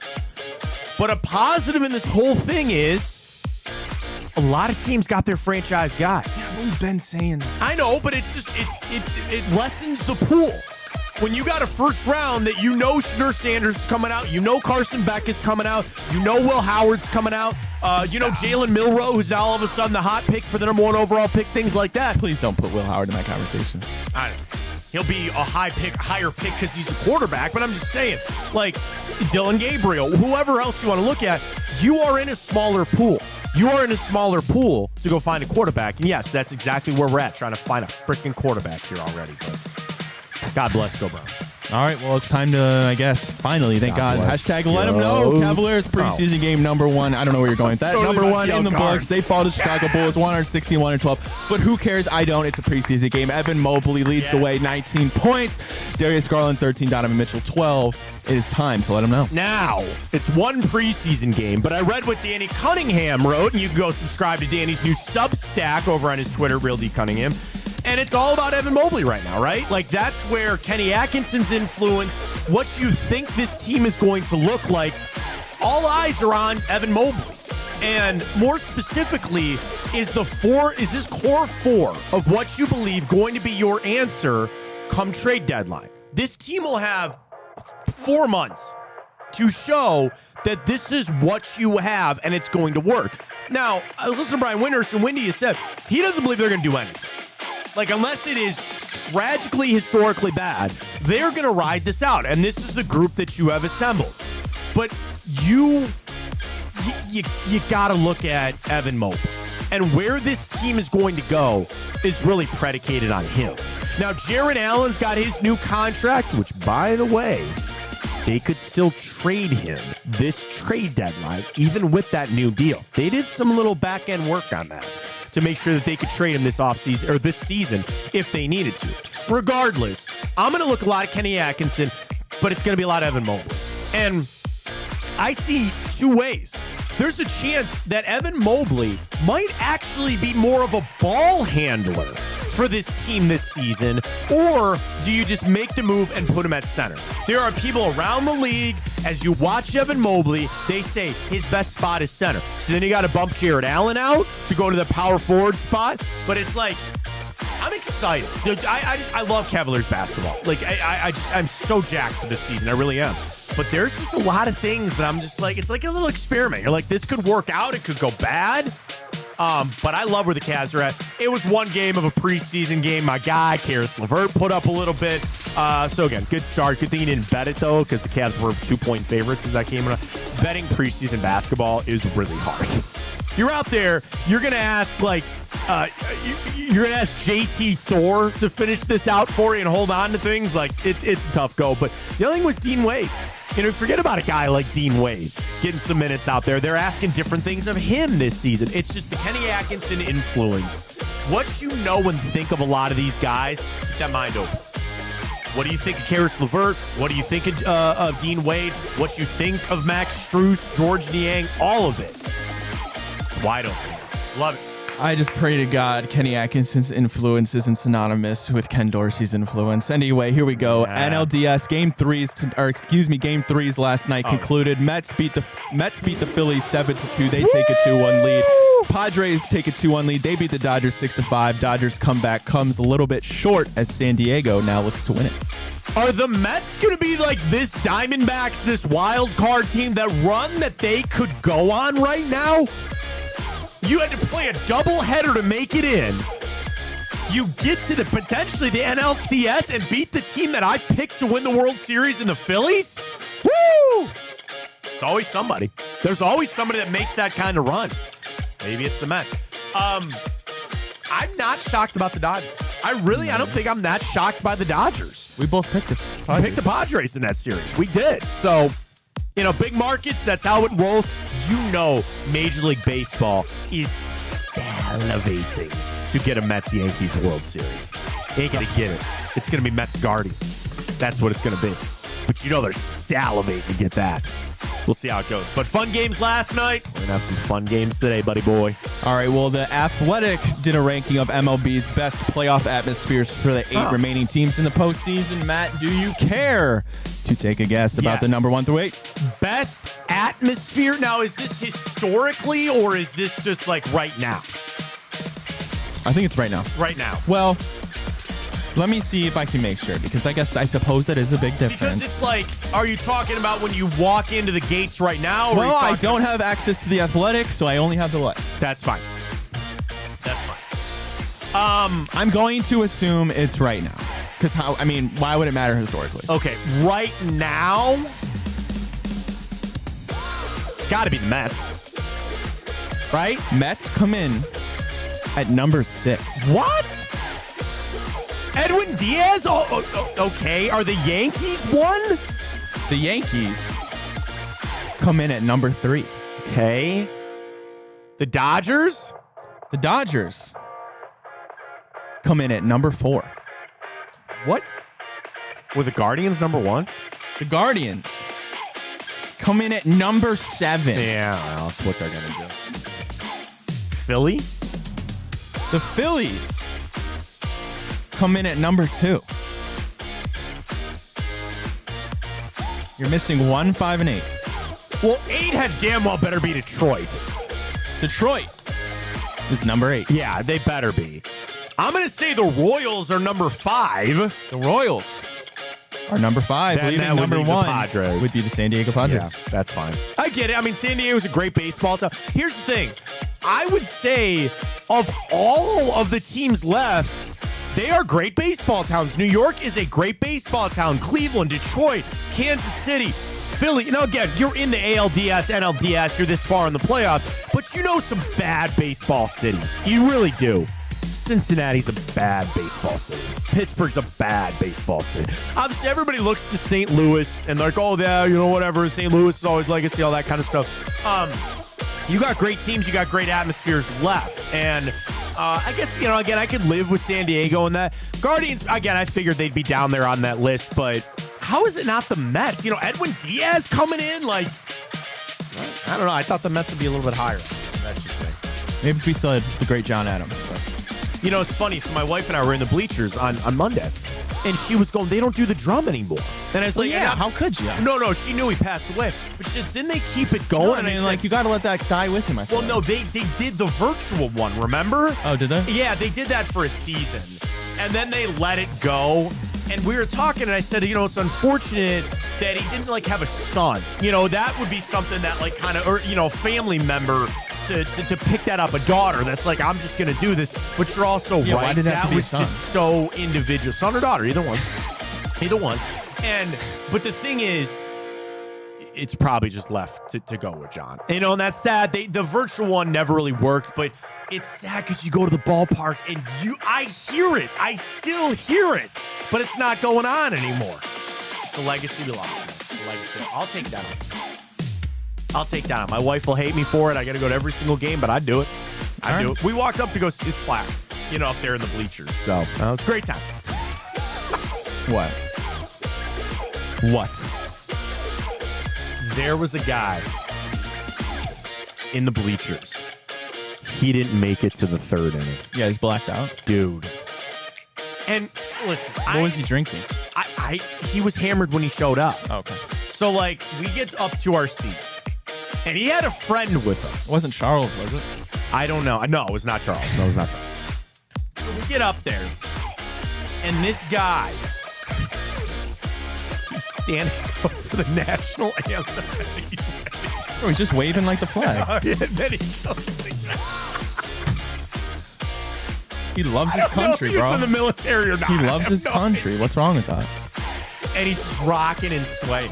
So we get through the 1st inning, and then obviously, you know, he's just loud and he's just screaming, and I think everybody's just kind of like, all right, we're having fun, like no big deal, whatever. He goes to, I assume, go to the bathroom. He's walking down. The bleachers are not easy to walk down, right? And he's just swaying, and he gets down there. His buddy comes back. He turns to our, like, there's a group of people around. He goes, where'd my friend go? We go, we don't know. Didn't see him the rest of the game. This guy was plastered. And I get it, because, like, you're excited. You know, it was a 4 o'clock start. So, whatever, you get out of work or you don't even work and you just head over to the bar. That's it. Getting hammered to go to a sporting event, I never. Like, I have a cocktail. I'm fine to have a cocktail. I had a nice summer shandy. Always hit. You know, garage beer is delicious. And I was looking, I didn't see garage beer at Progressive Field. I don't know if I missed it, but I don't know. It might not be there. I have it, to be honest. So I had a nice shandy while I'm up there, but I'm like, I want to remember the game. I want to have a good time. Plus, you don't want to be that drunk a-hole. This guy was hammered before it even started. He didn't even make it to the 3rd inning. And those tickets were $100 a piece. Enjoy your game. Go Guardians. It is what it is. All right, speaking of what it is, let's go. Ryan Grid time. We are on Wednesday. Who said I was done with the morning update? I'm sorry. You pulled the grid up over there. I thought you were ready to go. Making sure I was ready to go. You said we were going to talk about this in the morning update, so we have to talk about it in the morning update. What? The New York Jets part ways with head coach Robert Saleh. This is the first time owner Woody Johnson has parted ways with a coach in season. Quote, he says, "It was my decision and my decision alone." Defensive coordinator Jeff Ulbrich is taking over for Saleh. So they're saying about Ulbrich that he would be... By the way, Aaron Rodgers will be on the Pat McAfee show I today. saw that. And they're going to ask... crazy. What's that? Like, what are you going to talk about? Like, you're going to They're going to ask him. They damn well better ask him. That's crazy, man. They have to. Why else would he come on? He knows what he's doing. Now, the thing is, so now there's a report that Saleh was going to fire Nathaniel Hackett. Okay, there's your death sentence when it comes to Aaron Rodgers. Can I get you a hot take here? I believe Woody Johnson. I believe him when he says that he didn't speak to Aaron Rodgers. You want to know why? He didn't need to. He didn't need to. He knew what Aaron Rodgers wanted. And he knew that Robert Saleh had lost it. So now they're trying to keep this thing together. You know the crazy thing about the Jets, too? And probably maybe the biggest reason Saleh's not there. The seas have parted for these motherfuckers. The seas have parted. Miami sucks. Jacksonville, all these other playoff teams that you thought you'd be competing with are out. Cincinnati, out. Right now, who do they have to beat? The Raiders. They are fighting with the Las Vegas Raiders for a playoff spot and the Broncos. The seas have parted for the Jets to walk back to the playoffs. Of course they did this. And you want to know the scummiest thing? You know what they did to Robert Saleh? They escorted him out with security. That's, what do you think? He's going to steal a pen? Hey, where'd you get that notebook? That better not be Jets property. I think that is so Bush League. Number one, they didn't allow him to speak to his players. I think that is so weak. Okay, you want to fire that guy? That's fine. Let him go talk to his players. Let him have the dignity to walk out of the building without security. That is. What do you think he's going to do? Trash the place on his way out? Was he going to steal an extra a sandwich from the cafeteria on the way out? Hey, man, you better not take that T-shirt. That's our T-shirt. Take it off. Get something else on. That's such Bush League, man. That's so bad. And, like, I guess, you know, well, I guess I've kind of been fired. They told me just to get out. I said, okay, that's fine. You didn't need security? No. Did I ever tell you about that day?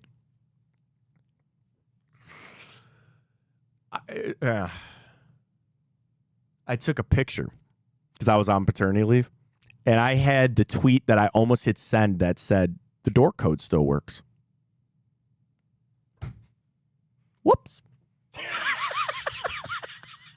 I'm not kidding. I have the picture in my phone that I was about to say. Probably a good thing you didn't say the door code still works. Whoops. About that. We move on. Oh, that's Hi. you. That's you. Hi. There we go. Good looking fella right there. All right, let's go. Browns, let's go. Dude, 50 career sacks F's us up.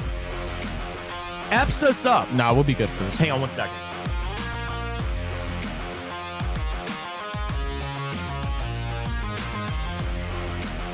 ALCS tickets are on sale. We're getting ours. Here we go.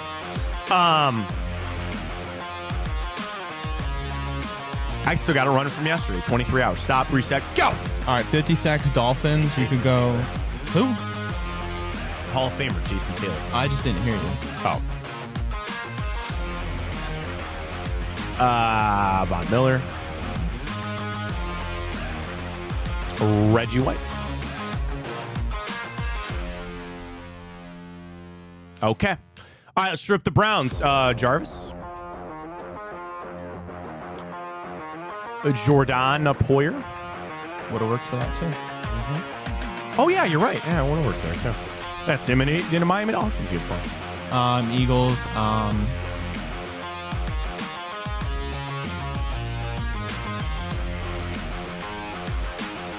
Do you have one that you're thinking of? I mean, Josh McCown.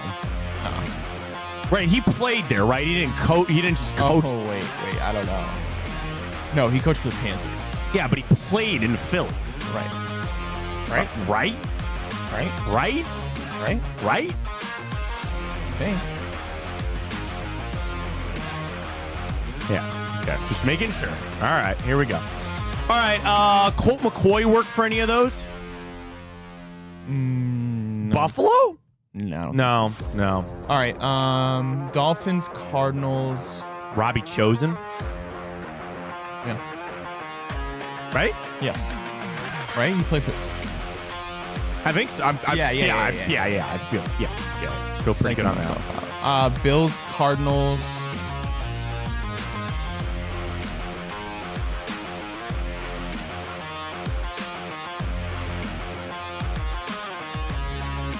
I wanted to rip Fred Jackson, their running back, but I don't think that works.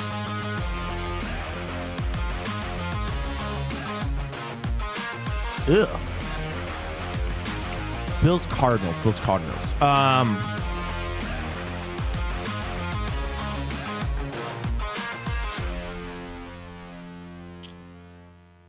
Ooh. Lee Evans? No. I'm trying to think of a bunch of Bills players. Man. Patrick Peterson never played in Buffalo. JP Lossman? There's got to be a quarterback. Fitzpatrick? Did he ever play in Arizona? Doesn't sound right. It does sound right. Mitch Trubisky never played in Arizona. Oh, does Trubisky not work? No. He doesn't work Eagles? No. No?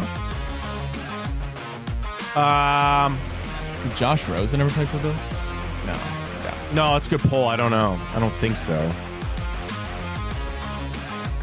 God, I feel like there's a running back. I know Chris Johnson. Frank Gore ever play for the Cardinals? I don't think so. Chris Johnson went there from Tennessee, but he never played in Buffalo. Marshawn Lynch never played in Arizona.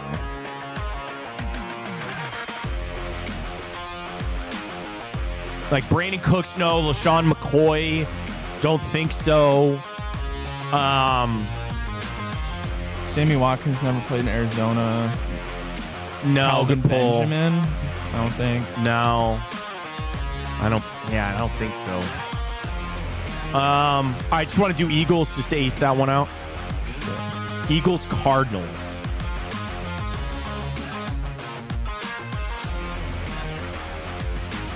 Eagles Cardinals.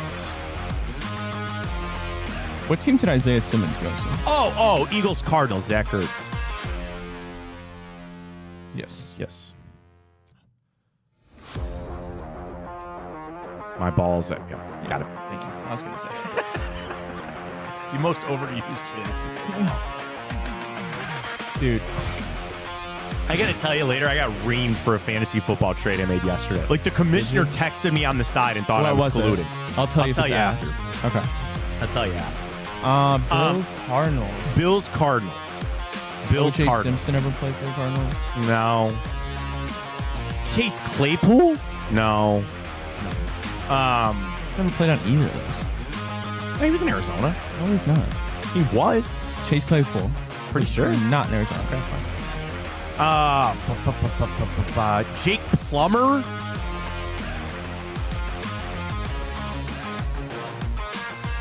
Jake Delhomme? Kurt Warner? Oh, man. Larry Fitzgerald, obviously, no. Andre Johnson, no. AJ Green, no. Kickers? Matt Prater? Zane Gonzalez? Damn. And we got time. We're in no rush here. We're in no rush here.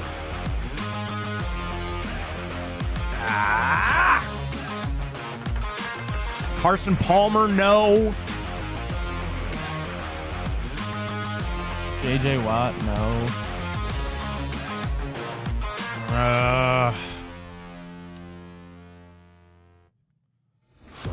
Beanie Wells. Wow, that's a deep pull on Beanie Wells. I don't think so. Carlos Hyde? Stump Mitchell. Stump was the man, yeah. Or is the man. He was former coach, but yeah, I don't think Stump. There's something about a running back. I like, seriously, there's something about a running back that I'm not going to be able to let go on this one. But Are we sure Frank Gordon played for Cardinals? yeah, pretty sure. Pretty sure.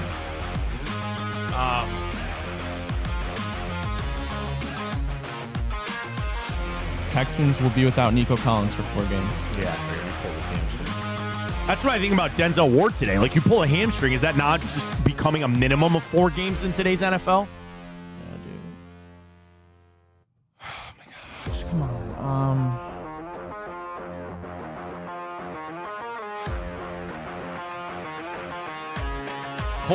Again, Colt McCoy never played in Buffalo, right? We know that. Case Keenum, no.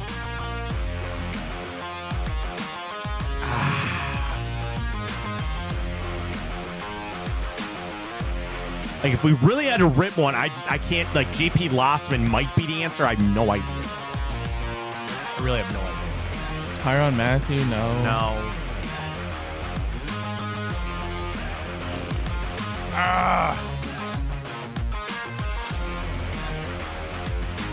Scooby Wright? Remember the former Browns draft pick? He went to Arizona. He was in Arizona. I don't know if he ever played for Buffalo, but bro, oh my God. And why do I feel like there's one that's just like, again, just like such an obvious one?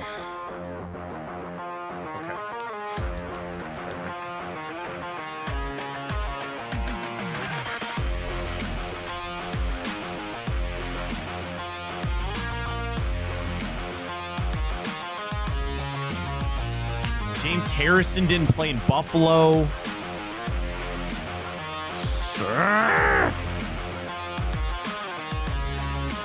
I don't. Jim Kelly, obviously, no. Bro. Might be a hard one for us. We are coming up on time, young man. See, the problem is, I thought of Andy Isabella, but I don't think he's played yet for the Bills. Like, he's on the team, but I don't even think he's taken a snap. Like his special teams, even? Like, has he even been active? Is that where he is now? Yeah, pretty sure that's where he is now. I mean, do you want to take it on the off chance he's been out there for a special team snap or something? It's better than any of the ones. The only other thing I have is JP Lossman, and, like, I can't even think of another really good one, to be honest with you. Like,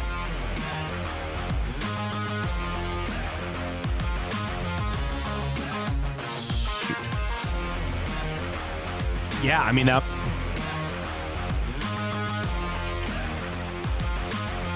Emmitt Smith never played in Buffalo.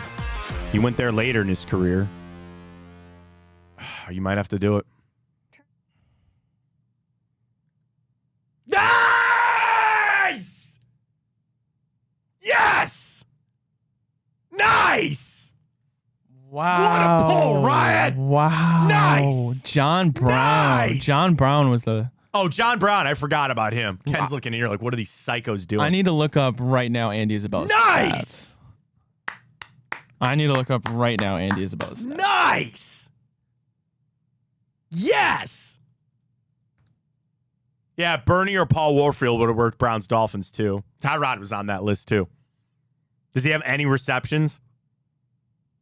No. So he must have been on special He teams. must have just been You know he's from Mayfield? Oh, yeah. Oh, Yeah. yeah. Uh-huh. Mm-hmm. All right, well, Yep. we'll take it. I mean, a win's a win. A win is a win. A win is a win on a Wednesday. Let's do it. All right, you want to get right to timeout, but you're ready to go for the Guardians later today. Let's roll.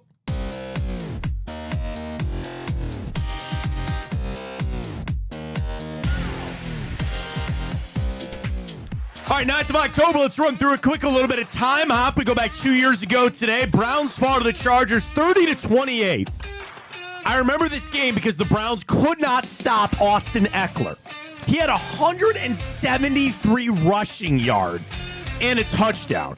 Nick Chubb had 134 rushing yards and 2 touchdowns. We drive back down the field. Cade York missed a 54-yard field goal with 11 seconds left, and the Browns fall to the Chargers 30-28 this day 2022. Also this day 2022, Brock Purdy makes his NFL debut, and look where he's at today, man. He's in line for a fat contract as Mr. Irrelevant. We go back to this day 2007. Flo Rida releases Low. Apple bottom jeans, man. I cannot tell. That was Billboard's Song of the Year, by the way, in 2008. I cannot tell you how big that song was for a graduating senior of high school going to college. Did you get some ass to that song? No, you went to every party, and it was nothing but apple bottom jeans and you boots. Get any ass? I mean, I don't think to that particular song, but yeah, I mean, Low was a very big song this day 2007 when it was released. Have you ever seen the Phantom of the Opera? No. I have. It's great. I'm not 900 It years old. opened in London this day 1986. It was number 1 of what would be 13,629 performances of the Phantom of the Opera. I saw it in Cleveland. It's pretty good. So of all the plays I've seen the Nutcracker, I've seen Phantom of the Opera, I've seen like Elf the musical, I've seen the Mean Girls musical. We took our son to see Paw Patrol. Went to go see Batman orchestra playing the Batman, which was great. But yeah, as far as like, everybody see Wicked. I've never seen Hamilton. I've never seen a play in my life. There's a world that, like, when my wife and I retire, we just become season ticket holders at Playhouse Square. They have that. Like, just go on a Wednesday night to go to see a performance or something like that. Phantom of the Opera is really good, though. Of all the ones I've seen, Phantom of the Opera is probably my favorite. So, open this day in London, 86. This day, 1938, the Cleveland Rams and the Chicago Bears play only one of 4 NFL games in history without a penalty. Not a single penalty was called in that game since 1938. You will not have that game for another 100 years in today's day and age. This day, 1905, the first ever sanctioned World Series begins. The New York Giants beat the Philadelphia A's 3-0 in Game 1 of the first ever sanctioned World Series. This day, 1781, the Americans began their bombardment of Yorktown, which would prove to be the final battle of the Revolutionary War. Nice. That was the last scene in the Patriot. Cornwallis is there. They walk out with the white flag. Screw you. Take that. Here we are. Very happy birthday goes out to Rube Marquardt. It's a Hall of Fame pitcher who was also born in Cleveland. Annika Sorenstam, former Browns offensive lineman Robin Oben. I loved Robin Oben. Darius Miles, George Kittle, John Lennon, Bella Hadid, Eddie Guerrero, Sharon Osbourne, and Tony Shalhoub, all celebrating birthdays today. Just one for you on the movies and TV side of things. This is a television show that debuted this day, 1984. It all takes place on the island of Sodor. Island of Sodor? Yes. This is a show, 83. 84. 84. 84 show. It all takes place on the island of Sodor. It's like a fantasy show? It's a kid's show. Oh, it's a kid's show. Kids show. So they've been new incarnations of it, animated, and they actually still have reruns of the old school ones that I watched. This show was not animated. Originally, no. Originally, it was not. You're right. And this was one of my favorite shows when I was like 5 years old. My son loves this show now, too. What? He's got all the toys. Not Teletubbies. No, he does love Teletubbies, but it's not Teletubbies. It's a mode of transportation. Thomas the Train. That is correct. I didn't know that was on an island. Yeah, Sodor is the island. So it's like Thomas and Henry and Percy and James and Gordon. And then the old, like literally the original run from the 80s, there's a channel on Samsung TV. It just runs at not 24 hours a day, but like there's Bob the Builder 24 hours a day. There's Teletubbies 24 hours a day. There's a channel that runs a lot of the old school Thomas. George Carlin, who's like one of the, a filthy ass comedian, one of the best of all time. He narrated a lot of Thomas the Tank Engine. Didn't know So did Alec Baldwin. And they would just, it was all model trains. And they would just, do the episodes and all that. It all took place on the island of Sodor. There we are with Tom's Tank Engine this day, 1984. All right, from Noah, the Browns are signing safety Trey Dean to their practice squad. So they had a lot of, did you see that? They released 3 guys and 3 practice squatters yesterday. So I'm assuming there might be some moves coming in. Maybe it might be activating. We talked about that with Noah. Do you expect Nick Chubb to play this weekend? I don't. No. Probably next week. Devontae Adams out again this week as they try to facilitate that trade and get it done. Oh, you want the fantasy football trade? Yes. Okay. I'll tell you if it's ass or not. All right. I'm not going to mince words either. Sure. So I am in. Before you tell me the trade, I need the format of your league. Dynasty. So this is a dynasty league that I just got into this year. So this was somebody else's team. Is it PPR? Yes. 12 teams?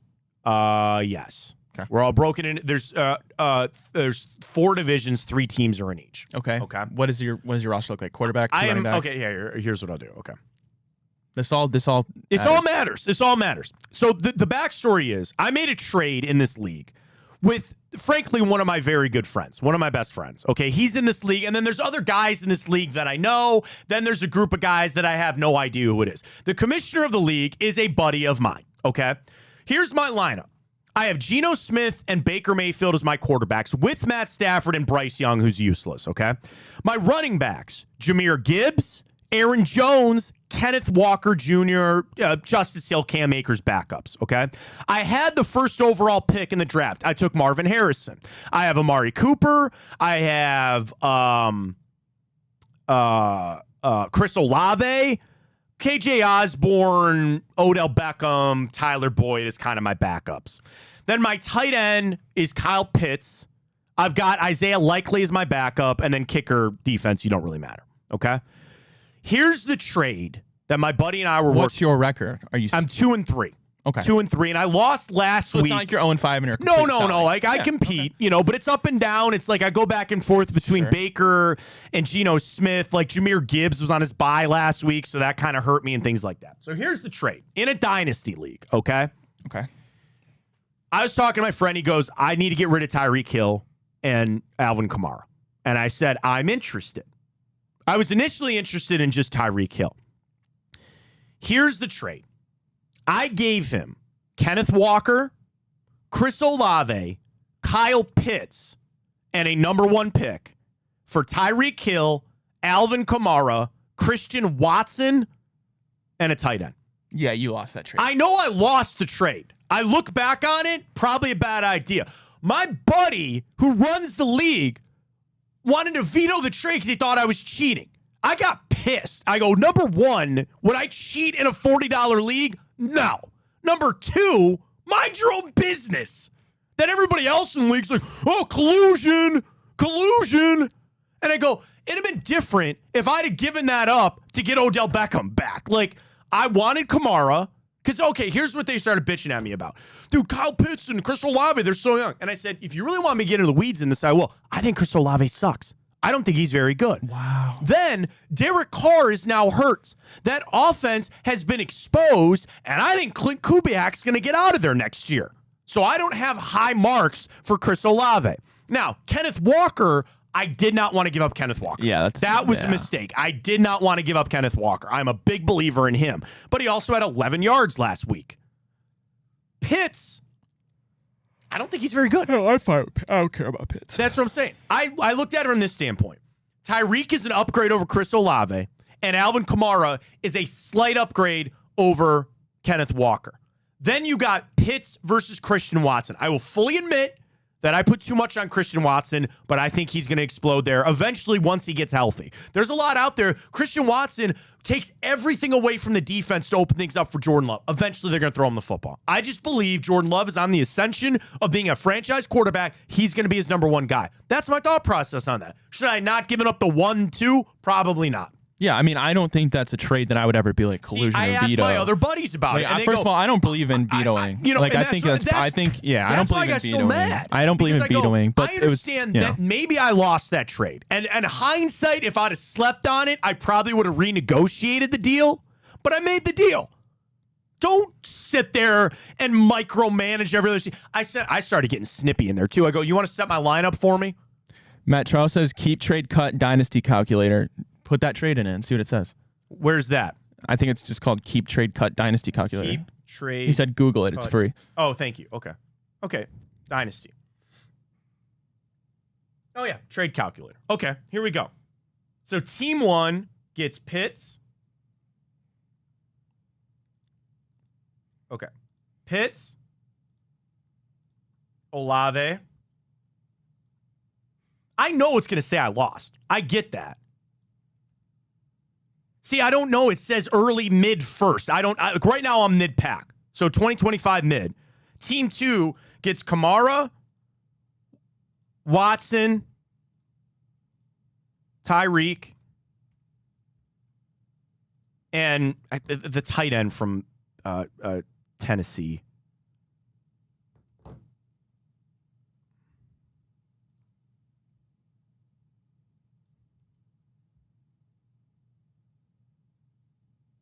It says it favors team 1. That's I get that. I get that. They said if I wanted to even the trade, I'd have to add Brock Bowers, Brian Thomas, or I lost the trade. I'm not saying that I didn't. I get it. But for them to be like, oh yeah, you know, it's not a super flex either, by the way. It's not a super flex. Yeah, okay, I lost the trade. But for them to be like, oh hey, what are you doing here? Collusion. I made a crappy trade, man. Whatever. Sorry. It happens. It happens. Browns did too. Yeah, we all have. We all have. Okay, I keep looking at it. Bad trade. Bad trade. Hey, I'm sorry. I don't believe in Chris Olave. I'm sorry. I just don't believe him. Honestly, I was bummed. You want to know why I'd probably trade him? Because I was so pissed off. I needed him to give me 15 points. 15 points on Monday to win that. And I didn't. Yeah. And now Carr is out. That's how the whole thing started. I said, I'm done with Chris Olave. That's the problem. That's what this all circles back to. It happens, dude. And I made a bad trade. I don't know what to tell you.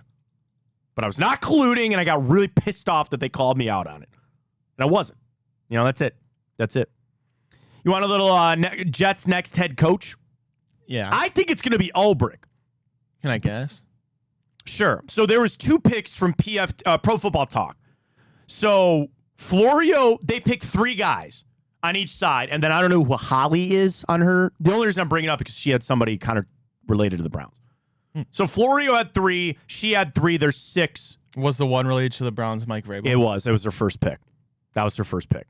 Florio's picks: Todd Monken, Steve Spagnuolo, then Ryan Grubb, who's Seattle's DC. Holly's picks. OC. I'm sorry, OC. You're right, OC. Vrabel, Aaron Glenn, Lions DC, who's going to get a job, and then Ben Johnson. Yeah, Lions OC. I think they want Ulbrich to. I think Ulbrich is going to keep that job, to be honest with you.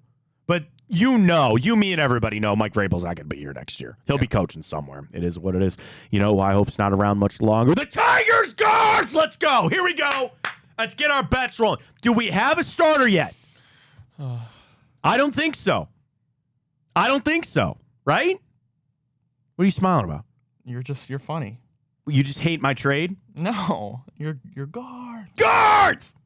Ooh, I got a parlay for Steven Kwan and Jose Ramirez to each get a hit. Should I put $10 on that? Yeah. 10 to win 30. Let's go. Need it today. All right, let's build this out. Want to do a parlay. Cobb v. Undecided. Let's go. Guardians, even money, minus 111 on the just win-lose. I love the over for today. I really like the over today at minus 115. I think the Guardians win. Parlay that gets me to plus 256. Do you like it? I love it. Like it? Anybody else sprinkle? Well, I guess I got the other parlay with the hits in there. Junk dunk? I called that on Monday. So call it again. Yeah, I call it again here. Do you like strikeouts for Cobb? Here, let me get you some over-unders here. Total bases, Stephen Kwan, over-under 1.5. Player hits. Guys to get one. You feel like Josh Naylor. Again, it's so hard because we don't know who's going to play. I like Lane Thomas to get a hit today. Let me get you some pitcher props here. Player props. Pitcher to record the win. Alex Cobb to just record the win is plus 475. Again, if I want them to score early, if I want them to get there early, strikeouts, pitcher outs. He's got 11.5. Do you think he gets to the 5th inning or even 4th inning? I'd say 4 tops. That'd be your 12. If he gets through the 4th inning, you would cash the over on that. By the way, that's a favorite of minus 140. I like to. Where's the strikeouts in this?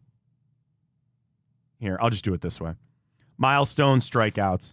They only have him 3 strikeouts is minus 165. 4 strikeouts is plus 140. Okay. So if you do 4 strikeouts and specifically Alex Cobb to get the win, you're up to 850 on a 2-leg boost there. I'm putting a lot on him, man. $2 gets you $20. I might place a little wager on that.